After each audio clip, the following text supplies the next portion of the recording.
I grew up wanting more than anything to, one, play football, and two, I wanted to be in the Army.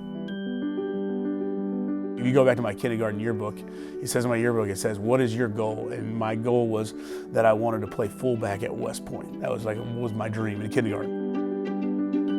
I went to Davidson, I played football, I did ROTC, and so I was in the Army for 4 years. I was stationed in Germany. I was assigned to 2nd Cav Regiment, 4th Squadron, Pale Horse Troop. I was a platoon leader there and then an executive officer, but our troop was a reconnaissance troop. We got the opportunity to go deploy a couple times to Afghanistan.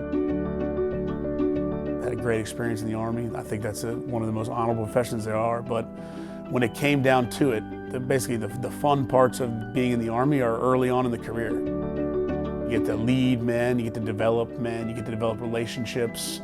And after those first 4 years, you kind of, as an Army officer, may or may not get those opportunities for the next 12 to 13 years of your career. I had a friend at the time that was in the college coaching profession, and I reached out to him and kind of picked his brain. And I realized that the same things that I loved about the early years in the Army was what you get as a football coach on a daily basis. Yeah, I think that's pretty cool when you get an opportunity to have a veteran part of your staff. And for our players, sometimes they don't truly understand what people have done for this country. So they might have a family member that serves the country, but they don't actually appreciate that enough. Run by him! Make good decisions! He had just got here when I got here. So me and him were on a pretty similar timeline of being here. So I think solely that helps a lot, the fact that there hasn't been much change. That's something I'm very thankful for. He's awesome, as you can see. He's just a good person. It's the same, age group. It's very similar. You might have a couple older guys in an Army platoon, but it's very similar. And I think that the same thing. There's a lot of tough times in the Army, especially in deployments. And there's a lot of tough times in football, whether it's during a game or during practice or whatever it be. But I think the biggest thing is positivity. Positivity conquers all, energy conquers all. And as a leader, the moment that you don't have those things and the moment that you're down in the dumps, I think everyone else is going to follow, and that's not going to help you accomplish anything.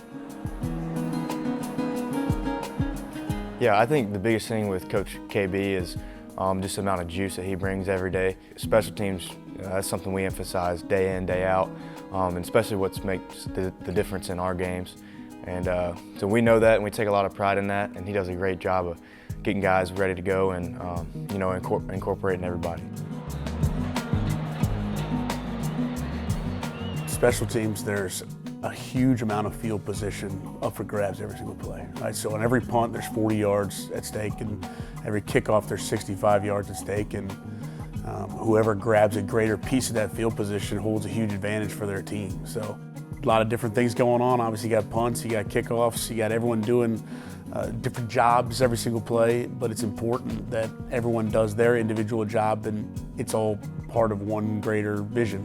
We got to do a good job of flying down the field. Well, his leadership style is great. It's tremendous. I mean, it's not just the discipline or his military style. It's more his effective way of communicating and capturing an audience and making sure they listen. I think going on year 3, the one thing that you can say about Georgia is that the demands here are clearly defined and they're incredibly consistent. And with a head coach like Kirby Smart, as an assistant coach, you're able to uphold those demands and maintain that consistency along with them. I think everyone in the program knows exactly what's going to be expected of them when they walk on the practice field, when they walk on the meeting room. And I think that's an organization that you would love to be a part of because you know exactly what you're going to get out of the players, out of the coaches every single day. I mean, really inspiring. I know a lot of the specialists, they get to spend more time with them, but from the amount of time that I get to spend with him, I can see that. I can see his background comes out and how detailed and organized he is, but he also knows how to cut up and, just a great overall coach, and really lucky to have him. Every question we ask him, we know he has the answer to. We'll be like, what's that formation? Or like, what's this mean? And he'll be like, actually, well, this rule means this rule, stuff like that. So his knowledge of special teams is insane, and all the boys love him. He's got a really good relationship with all of us in the room, so we all feel super close. It's all about relationships. It's about relationships with the people that you lead. It's about relationships with the people that are your peers. It's about relationships with the people that are your superiors. But being able to have a disposition where you can relate to all three effectively, I think is huge. And you've got to know how to reach each individual person, especially the ones that you're leading and developing and training, because everyone's going to have a different way of accomplishing their goal. And you've got to be the person that helps them get there.